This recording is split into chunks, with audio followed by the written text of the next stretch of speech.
Vamos ahora a una comunicación telefónica. Como les decía en el comienzo del programa, ya estamos aquí en línea con Javier Vicelares. Hola Javier, ¿cómo estás?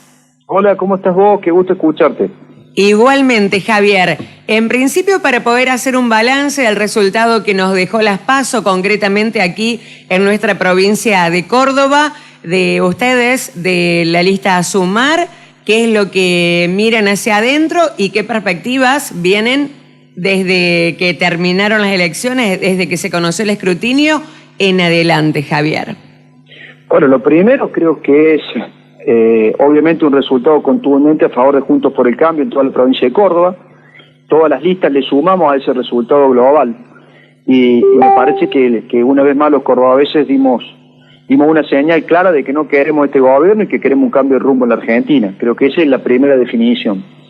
La segunda, ganó la fórmula de juez de Loredo, que creo que es la que interpretó más ese sentimiento de antikirchnerismo que hoy por hoy en Córdoba y en gran parte de la Argentina hay. Antikirchnerismo en el sentido de no solamente la palabra anti, sino en lo que tiene que ver con un cambio de rumbo, que es lo que te decía yo antes, con una Argentina que modifique gran parte de las políticas públicas, sobre todo en lo económico, que vienen llevando hacia adelante. Y en ese sentido creo que ellos supieron interpretar la necesidad o supieron canalizar ese sentimiento de ponerle un freno a todo lo que tiene que ver con el kirchnerismo y el gobierno nacional. Y la pregunta tuya que tiene que ver con Sumar, nosotros estamos muy contentos, la verdad que hemos hecho una elección para nosotros muy importante, una lista que la conformamos hace 40 días, 35.000 votos en la capital, muchísimos votos en el interior. Sostuvimos un discurso con mucha coherencia, sostuvimos propuestas, sostuvimos ideas y la verdad que decirte que nos sentimos muy contentos, que hemos dado una buena proyección de ideas para adelante, ¿no? Y eso me parece que, como se lo dije a De Loredo y como le dije a varios, está a disposición de los que ganaron para que lo puedan llevar adelante si les interesa y por supuesto estamos todos nosotros a disposición como integrantes de esta lista para acompañar en lo que les parezca de acá hasta noviembre. Eso era lo que te iba a preguntar, Javier, si habían estado con Luis Juez, con Rodrigo de Loredo. Ustedes tenían un abanico de propuestas también. ¿Qué iba a pasar con esas propuestas que han elaborado? Sí, tuve contacto con ellos poniéndome a disposición y por supuesto que en la charla también puse a disposición todas las propuestas que nosotros hicimos con el tema impositivo del campo, con el tema de la seguridad, la propuesta de educación, todo, absolutamente todo está a disposición de Juntos por el Cambio. Si la campaña es una campaña trabajando más el concepto de cambio de rumbo nacional o es una campaña ya pensando en cómo modificamos esos problemas estructurales de Argentina, bueno, ya obviamente es una decisión de quienes ganaron. Nosotros lo que hemos hecho es poner a disposición todo lo que trabajamos y todas las ideas y proyectos y obviamente todo nuestro concepto de lo que se puede hacer en Argentina hacia adelante a disposición de ellos. Por supuesto acompañar. De todas maneras, hacerte este comentario, es tanta la gente del interior que nos ha acompañado que en los próximos días también vamos a salir a visitarlos para fundamentalmente, aparte de agradecer todo el acompañamiento en estos pasos, que para nosotros fue muy importante, también plantear de redoblar el esfuerzo para que en noviembre Juntos por el Cambio en Córdoba vuelva a tener un resultado que yo creo que va a ser mayor todavía, pero me parece importante en estos primeros días agradecer y tratar de empujar ese proyecto Juntos por el Cambio en Córdoba. Bueno, ya por otro lado también se perfila que va a haber más cantidad de votantes en las elecciones generales, que era lo que hemos hablado desde el principio. De todas formas, en cuanto a la cantidad de electores que se llegaron a emitir el voto, ha superado las expectativas e incluso los pronósticos que había. Bueno, yo te lo decía hace unos días, de que había mucho sentimiento de que no iba a ir a votar la gente, pero me parece que muchísimas personas y muchísimos cordobeses a último momento se inclinan por ir a votar. Y creo que eso también, creo que es positivo. Y en la general creo que también hay que seguir invitando a votar como lo hicimos en las PASO. Yo en las PASO planteaba con mucha claridad que no importaba por quién votaran, pero que fuéramos y participáramos y fuéramos artífices de nuestro destino, con lo cual la gente se expresó claramente por un cambio de rumbo, Es muy triste lo que está pasando en estas horas, de esta salvajada de estar discutiendo por si renuncia uno, renuncia el otro, en vez de hacerlo todo en silencio, lo hacen mediáticamente, le generan zozobra a la gente, traen preocupación en la economía. Un tipo que ve de afuera lo que nos está pasando dirá, ¿para qué voy a poner un peso en Argentina? Entonces, en vez de manejar con mucho criterio la derrota, el gobierno nacional lo que hace es toda una puesta en escena entre las facciones que tiene para ver cómo solucionan o cómo se encajan para lo que viene, que claramente también el proceso, yo te lo quiero decir, es un proceso que culmina en el 23. Este gobierno termina en el 23. Lo que pasa es que uno lo que le pide es racionalidad en la conducción de los 2 años que quedan, porque falta mucho, 2 años es mucho tiempo. Y los argentinos no podemos ser rehenes de peleas entre ver quién maneja el poder, quién maneja quién maneja las cajas. Digo, me parece que hay que, por una vez, entender que el poder no pasa por ahí, pasa por actuar en forma mucho más racional, mucho más coherente, tomar las decisiones que son las mejores para el país, aun cuando el costo electoral sea perder elecciones. Yo te lo decía hace poco, Argentina necesita dirigentes con convicción de que hay que transformar cosas, aunque los costos electorales sean importantes. Y me parece que eso también va para este gobierno nacional, que se ha dado cuenta que con el cachetazo que le dieron en las urnas, tiene que cambiar cosas. Bueno, ojalá que lo racionalicen y que trabajen en eso. Javier, ¿cómo definirías esta lista que ganó rotundamente aquí en nuestra provincia? Si te gustaría describirlo con algunas palabras a Luis Juez y a Rodrigo de Loredo, independientemente en sus personas, ¿cómo los ves a cada uno de ellos? Si te gustaría describirme para entender cuál es tu visión de cada uno de ellos. Yo pienso que pienso que han interpretado, yo te lo decía hace un ratito, creo que han interpretado un sentimiento de no más al kirchnerismo, sobre todo en Córdoba. Por eso creo que cuando plantean la versión más fuerte tiene que ver con eso.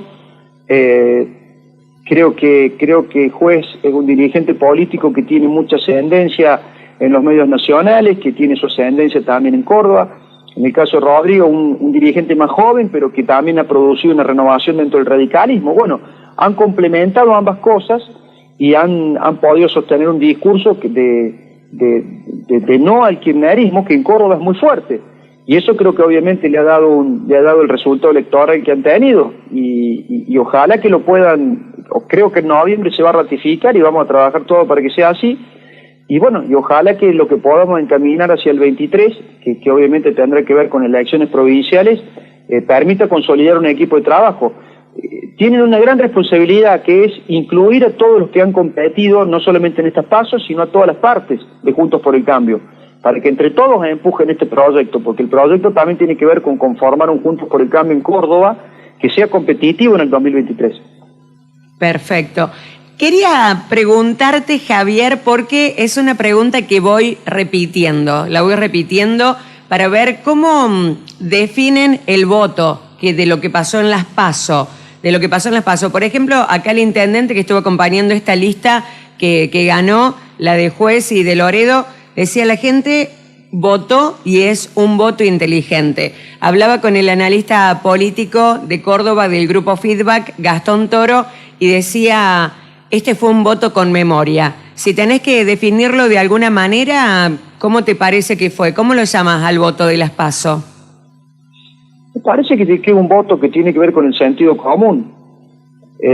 Córdoba hace varios meses, lo planteó en el 19, lo planteó en el 17, que quiere un país con un rumbo diferente. En el 19 claramente nosotros votamos cuando solamente una parte de la Argentina votaba contra un modelo de país que veíamos venir. En Córdoba se votó contra ese modelo de país que veíamos venir. Pasaron 2 años, se consolidó el modelo de país que no queríamos, que es un modelo de país cerrado, un modelo de país que complica exportar, un modelo de país con un déficit creciente, con un modelo inflacionario para poder subsidiar ese déficit, que yo lo he relatado muchísimo en la campaña. El sentido común indica de que Córdoba iba a seguir votando contra ese modelo de país de subsidios, populista, con déficit fiscal, con alta inflación, con trabas a las exportaciones. Con lo cual se ratificó ese voto, por eso hablo de un voto con sentido común. Y bueno, ese voto con sentido común vos lo tenés que canalizar por las personas que te parece que lo interpretan en ese momento, porque también es una realidad. El voto, que tiene mucho que ver con lo emocional, depende de cada momento político quién lo interpreta mejor. No son de nadie los votos, queda comprobado esto, ¿no? Que calculo que sobre todo el kirchnerismo ya se habrá dado cuenta que los votos no son ni de ellos ni de los otros, son de lo que uno representa en ese momento de acuerdo a lo que le está planteando a la sociedad. Claro, eso es lo que pensaba Javier, qué difícil para ustedes también los políticos interpretar y saber qué es lo que le va a pasar a la gente, porque antes uno podía hablar más de una ideología política, podía hablar a lo mejor de una referencia y de una afinidad con un partido y de ahí no se movía. Y hoy en día, quizás también con la influencia de las nuevas tecnologías de la comunicación, la gente está mucho más informada, quizás se meten los temas de conversación mucho más cotidianos, todo lo que va pasando, y va cambiando, porque por ejemplo, yo sigo insistiendo que más allá de que uno va viendo las cifras, pero cuando de repente ves los mapas que te grafican pintados con colores, cómo ha sido el comportamiento de la gente, esa forma de mostrar cómo ha sido la expresión popular, la verdad que deja mucho para pensar, porque decís, ¿cómo fueron cambiando los colores en tan poquito tiempo? ¿Dónde está la ideología del ciudadano argentino, no? A ver, yo te lo respondo de esta manera. Probablemente para la dirigencia política que vive la política sí sea un problema, porque tiene que interpretar en forma permanente, en teoría, cómo vota el elector. No es un problema para mi caso, que no vivo de la política y que hago política conceptualmente en lo que me parece que le puede servir a la gente. Por eso mi campaña estuvo basada en seguridad, en presión impositiva sobre el campo, en temas que yo planteo públicamente y que agradezco muchísimo que los medios les interese y que me los repregunten y pregunten, pero en realidad yo tengo un eje de un discurso basado en lo que yo interpreto que es lo mejor que puedo darle a la sociedad. No me muevo de ahí. Yo soy un hombre del radicalismo, seguramente no me van a ver en otro lugar que no sea ese, por supuesto acompañando la coalición de alianza que se arme o que se tenga que presentar a la sociedad. Creo que sí, que para los que no están con un anclaje de ese tipo, probablemente el tener que ir o tener que interpretar la realidad puede ser más difícil. En mi caso no es difícil, porque en mi caso, ayer yo ya volví a trabajar normalmente, yéndome a recorrer los municipios en los que yo asesoro, empezando a colaborar de nuevo en mi estudio jurídico, en mi empresa, y por ende vos me vas a escuchar hoy decirte esto, y seguramente dentro de 3 meses, si volvemos a hablar, me vas a escuchar decir lo mismo. Y dentro de 6 meses, capaz que me llama para decirme, Javier, ese proyecto de seguridad que usted presentó, ¿qué tiene que ver? ¿Cómo es? Porque antes me habló de las taser, y después me habló de legítima defensa, y ahora me está hablando de otro proyecto de seguridad, y yo te voy a decir lo mismo que te dije hace 15 días atrás. A mí la seguridad me obsesiona, presento proyectos en función de lo que creo que puede servir a la gente. No me voy a mover de un lado a otro según el humor electoral. Para mí no es difícil. Para mí, en realidad, yo te hablé de sentido común y ahora te hablo de coherencia. Yo trato de ser coherente en lo que planteo. Claro, de las convicciones sería también, o sea, que ¿cuáles son las convicciones? En mi caso sí, capaz que otros no, pero no me corresponde a mí ese análisis. Pero sí, en mi caso yo trato de mantener coherencia y sentido común en lo que planteo.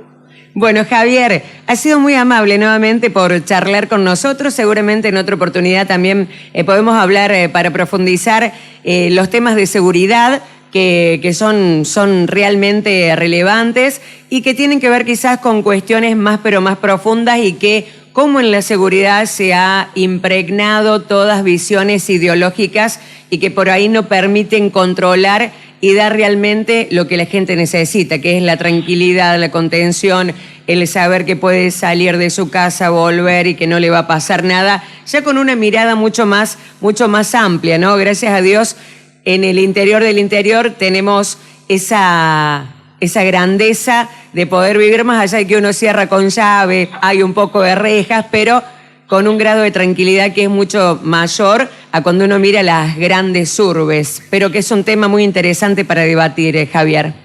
Cuando quieran, va a ser un gusto. Yo creo que en 15 o 20 días estoy por presentar públicamente otra propuesta relacionada con todo el tema de seguridad que tiene que ver con modificación de leyes y bueno, ojalá, si les interesa, va a ser un gusto charlar con ustedes.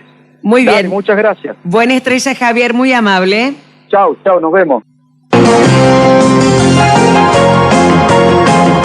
Córdoba renueva este 2021 3 senadores nacionales y 9 diputados nacionales. En el Senado, las bancas cordobesas que cumplen su mandato son las ocupadas por Ernesto Martínez del Frente Cívico y Laura Rodríguez Machado del PRO, en nombre de Juntos por el Cambio, y Carlos Caserio del Frente de Todos. En diputados se renuevan 9 bancas. Los 5 diputados de Juntos por el Cambio que cumplen su mandato son Brenda Austin, María Soledad Carrizo y Diego Mestre de la Unión Cívica Radical, Héctor Baldassi y Gabriel Frisa del PRO. Los 3 diputados que cumplen su mandato de Hacemos por Córdoba son Paulo Casinerio, Gabriela Márquez y Alejandra Vigo. El diputado que cumple su mandato por el Frente de Todos es Pablo Carro. Tiempo X. Elecciones en foco. Tiempo X. Periodismo en mayúsculas.